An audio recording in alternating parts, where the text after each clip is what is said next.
moving back to the state of Texas, the great state of Texas, the Lone Star State, we have the Dallas Mavericks. We have Luka Doncic. We have Kristaps Porzingis. We have Tim Hardaway. What do the Mavericks do this year? Do they build on themselves? We're just going to take another quick peek at the roster so I can show you guys what they're working with. Tim Hardaway, Dwight Powell, who I'm a big fan of, great defensive presence for them. Luka Doncic, of course.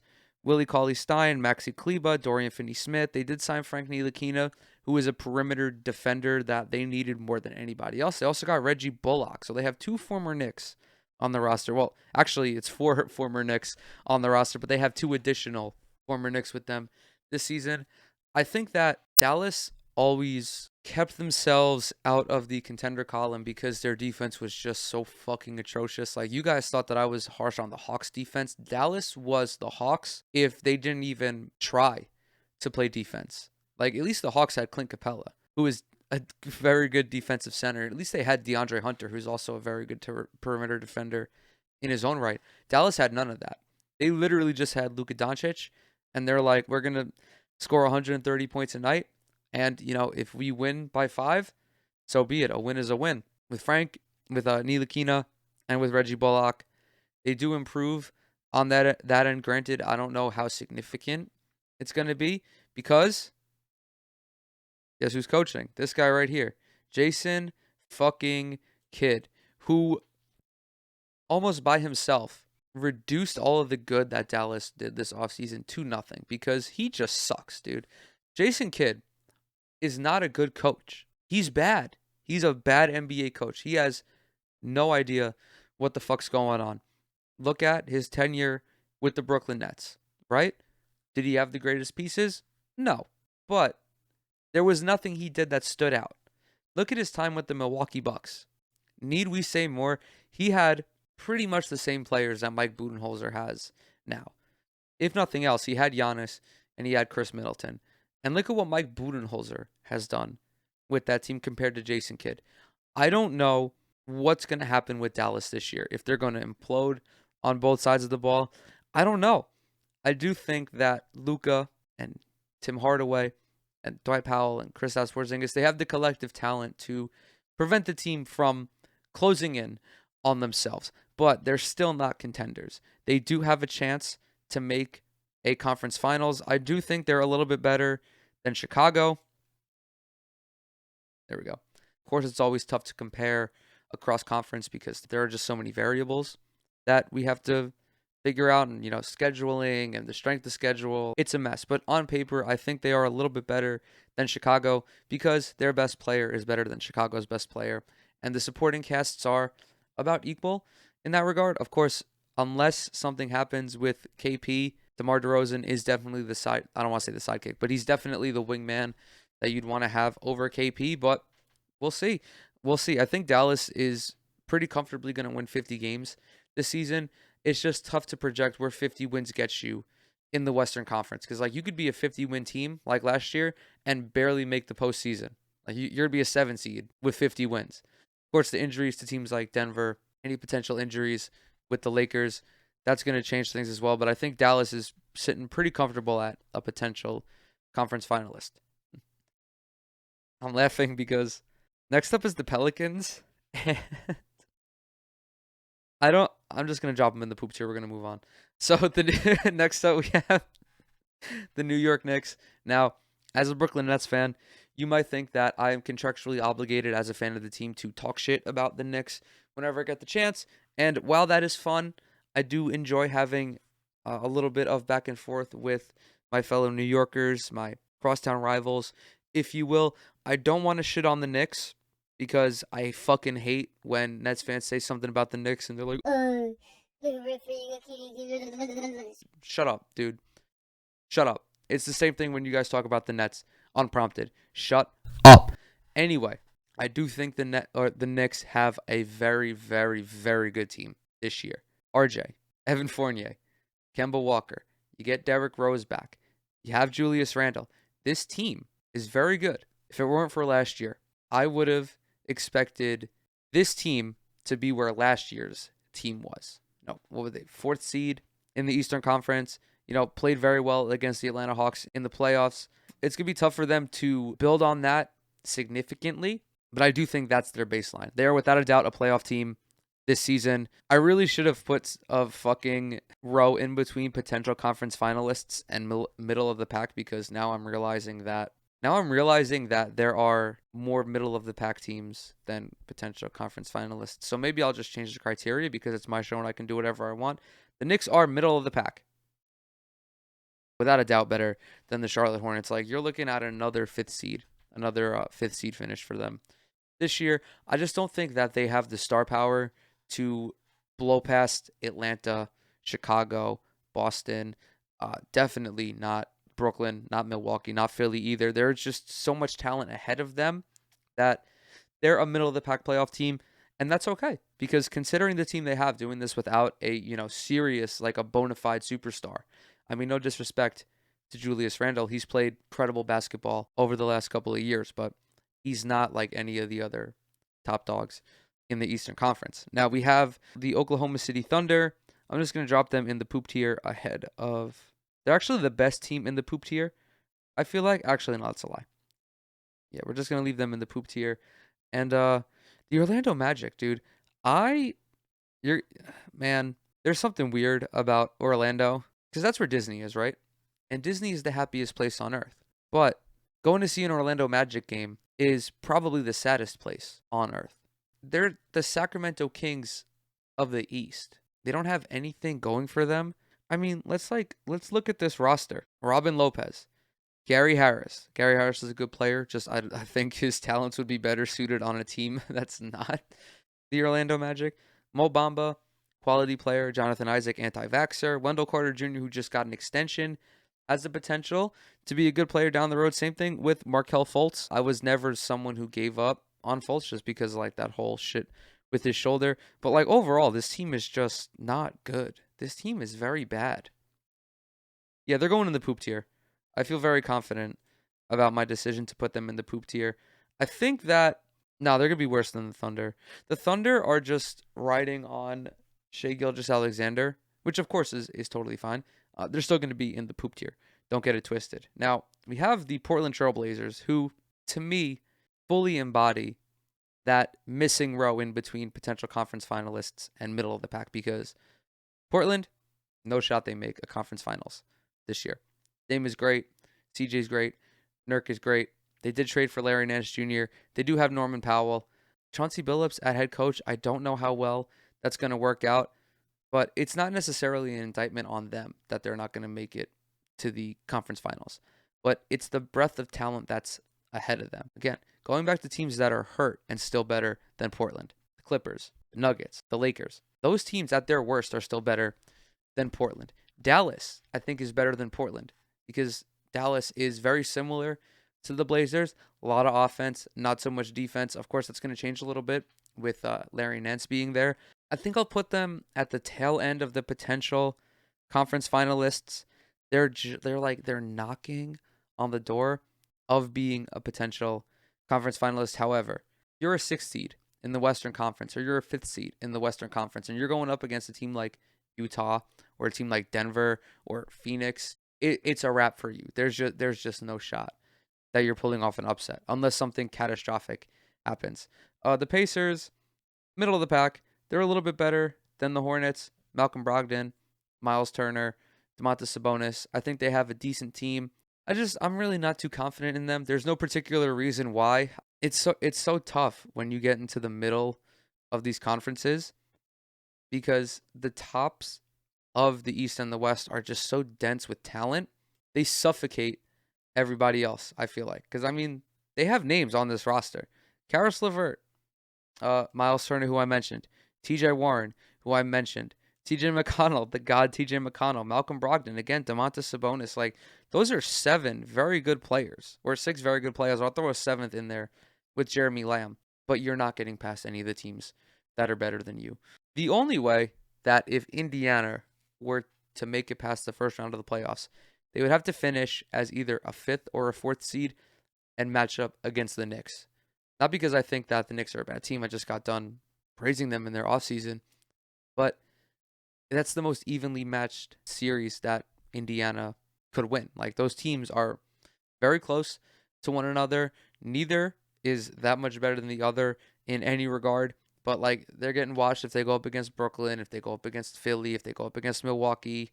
Now, wow, there really are more poop teams than I thought. We're just going to go ahead and perpetuate the tradition of shitting on Sacramento. We're going to put them in the poop tier. We're going to put Detroit in the poop tier as well.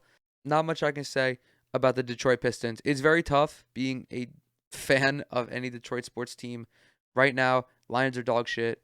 Pistons are dog shit. They might have the Rookie of the Year winner because they drafted first. Who'd they draft? Cade Cunningham, I think it was. But other than that, I'm sorry. Like, if you have children and you're living in Detroit, you know, there's nothing wrong with having them grow up as a fan of another team. Like, it's totally okay. Unless you want to put them through all of the heartbreak and devastation that you've experienced throughout your life as a Detroit sports fan. Now, moving on, Phoenix. There we go, folks. I did it. I think the Phoenix Suns are the best team in the Western Conference. They're simply better than everybody. I don't know how much more convincing it's going to take. Devin Booker, Chris Paul, McCall Bridges, Jay Crowder, DeAndre Ayton. The whole squad is back next season. Granted, DeAndre Ayton is coming back without an extension, which definitely hurts. Definitely hurts Suns fans. But they're the team to beat right now. They just got done representing the West in the finals. They played pretty well against Milwaukee. I thought that the Suns were going to beat Milwaukee last year. Listen, I was definitely wrong. Definitely wrong. Again, Bucks played magnificent basketball, but I felt the Suns equal talent. The way that Monty Williams executes his game plan is unmatched. This guy is a fantastic head coach, and they have all of the roles filled so perfectly. Chris Paul complements Devin Booker perfectly. DeAndre Ayton complements Devin Booker and Chris Paul perfectly. Jay Crowder is a brilliant 3-and-D guy. Same thing with McCall Bridges. You got quality minutes from Cam Johnson last offseason. You have Cameron Payne coming back as well. Landry Shamet. Like, this team is so good. This team is they very well can run away with the Western Conference. I don't think it's likely, but to me, there's nobody that's better. There's nobody that's better. Now we have the San Antonio Spurs. I'm going to put them in the not quite there category just because I don't think they're entirely poop. Because, listen, as long as Greg Popovich is the head coach, we don't know what to expect from the San Antonio Spurs. But just to know that on paper, their roster, definitely among the bottom teams in the West. DeJounte Murray, definitely somebody to watch this upcoming season. But collectively, I would avoid picking the Spurs to do anything notable. We have the 76ers. I'm going to drop them at the top of the contender category. There we go. Because Ben Simmons is back. Ben Simmons finally reported to the team. It came out today that the organization is suspending him 1 game for conduct detrimental to the team, but that's only 1 game. Embiid, Thomas, who the fuck am I even thinking about? There's what? Embiid, Tobias. Oh my God. You have Embiid, Tobias Harris, of course, Ben Simmons, Seth Curry. I think Philly is more of a threat to Brooklyn this season than Milwaukee, only because, like, who's going to guard Joel Embiid? No one on the Nets is going to guard Joel Embiid. Paul Millsap, James Johnson, no one is going to be able to guard Joel Embiid this year. The Raptors, who went to the finals in 2019, brought a title back to Toronto, and since then, they've kind of just fallen off. Like, what'd they do last year? Nothing. They were, holy shit, they were 18 games under 500. Pascal Siakam is going to be fun to watch. OG Anunoby, I saw someone call him a potential superstar. I don't know about that, but he could be someone who the Raptors look to flip at the trade deadline. I think that might be a little bit kind of crazy for me to say.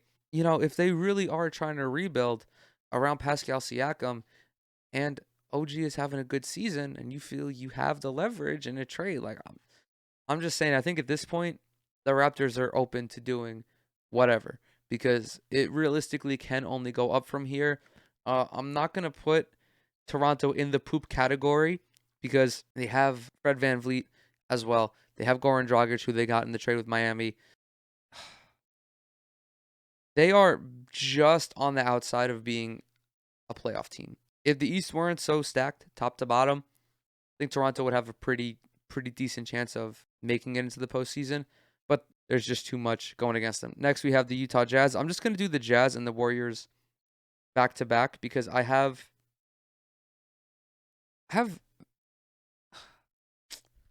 I I am not a fan of the Utah Jazz. I don't know why I said it like that. I think the team is great. I think Donovan Mitchell's great. Joe Ingles, Jordan Clarkson, Rudy Gobert. I'm not a fan of how I'm not able to have any confidence in this team because a team that's as talented as Utah should be able to pretty much just dominate the rest of the league. Like, there's no reason why they're not routinely going to the finals or going to the conference finals. And they've just been unable to do it, which is why I think the Warriors are a better team than they are. Now, let me clarify this. The Warriors will be getting Klay Thompson back at some point. They have Steph Curry. They have Draymond Green. They have Jordan Poole, who played his ass off in the preseason, is going to be a serious asset to them going forward.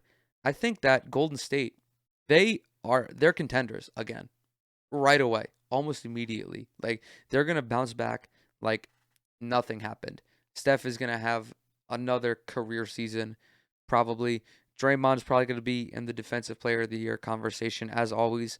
I just feel that with how the energy around this team is, they're gonna snap back to the norm, and people are gonna be shocked. It's gonna be like someone just dropped a fucking bomb on their house, or like kicked. I'm not even kick their dog off a bridge. I'm not gonna say that. That's fucking mean. I just feel like people are gonna be shocked when the Warriors are dominant again, and they shouldn't be. Like, I think the Warriors clearly, as you can tell, I think they're the second or third best team in the Western Conference. If everyone was healthy from the start, I still think they're top four. I think they're better than the Lakers this year. All I'm gonna say is, just to wrap that up, expect the Warriors to upset a lot of teams this season. Don't be surprised if they make it to the conference finals with relative ease. Now we're going down to the nation's capital, Washington, D.C., with the Washington Wizards. I'm putting them in the not quite there category because I want my boy Spencer Dinwiddie to do well. I missed watching him play basketball, and as much as I think that Bradley Beal's vaccine rhetoric is disastrous and a catastrophe, he's still a hell of a basketball player, and, you can separate that from his dog shit opinions. I don't think they're in the poop tier because they're not that bad. Like, there have definitely been worse Wizards teams, but they're not making the playoffs this season. I'm just going to go ahead and drop the Timberwolves in the not quite there section as well, since we're there. Timberwolves are kind of in the same boat as the Cavaliers and the Wizards. You have Karl Anthony Towns, you have Anthony Edwards, you have D'Angelo Russell. You have the talent to not suck or that badly. I just think that they're going to get too unlucky, and the conference is not. It's not a favorable position for them to be in. The Memphis Grizzlies, I think that they are the best middle of the pack team in the sense that they could get lucky because, listen, man, you have John Morant, Jaren Jackson Jr., Dylan Brooks. I'm just looking over the roster. Kyle Anderson, Steven Adams, who they got from New Orleans, I think is a great addition for them. And then Brandon Clark, who I've always been a huge fan of. This team is, the best of the middle of the pack. I think that once Ja reaches his prime, that's when things are really going to start to click for the Grizzlies. Yeah, dude. Very excited. Very excited for just the uncertainty that is going to accompany this NBA season. As NBA fans, for the longest time, we've always heard people talk about, the NBA, there's no parity, there's no tension, the league isn't competitive, and that's why nobody watches. It's like, well, first of all, you're right. You were right, I should say. That was a huge problem. The Warriors, like the whole Warriors Cavaliers thing, highlighted what the NBA has always done throughout the course of history. Like, the NBA has never been super competitive, right? What was going on in the 2000s, for example? How many different champions were there in the 2000s? There were like 5 every year. The Lakers were in it. The Spurs were a contender. The Celtics. And that was really it, right? The Pistons won in 2004, but I don't want to say that was kind of a fluke because they had a great team that season. But really, every year, it's like the Lakers, the Spurs, you only have a handful of contenders. Like, there are more contenders now for this season, like legitimate contenders as well. Just like if we put everybody in a vacuum, no injuries, everyone's playing on 100%. You have 3, 5, 7, 10 guys or 10 organizations who you could make the case could get to the championship game. Maybe not win, but make it to the NBA Finals. And that's, of course, maybe the Hawks do something at the trade deadline to bolster their defense and, what's the word? Patch their holes. Same thing with Boston. Like, there is a lot that can happen this season. It's going to be very intense. It's not going to be good for my heart. I'm expecting a lot of, just horrible nights where the Nets in particular underperform. I would not be surprised if like they started off the season underperforming. Like I feel like that's just how it goes. And then they'll turn it on and they'll win like 27 games in a row. But all in all, I'm very excited. And since we're doing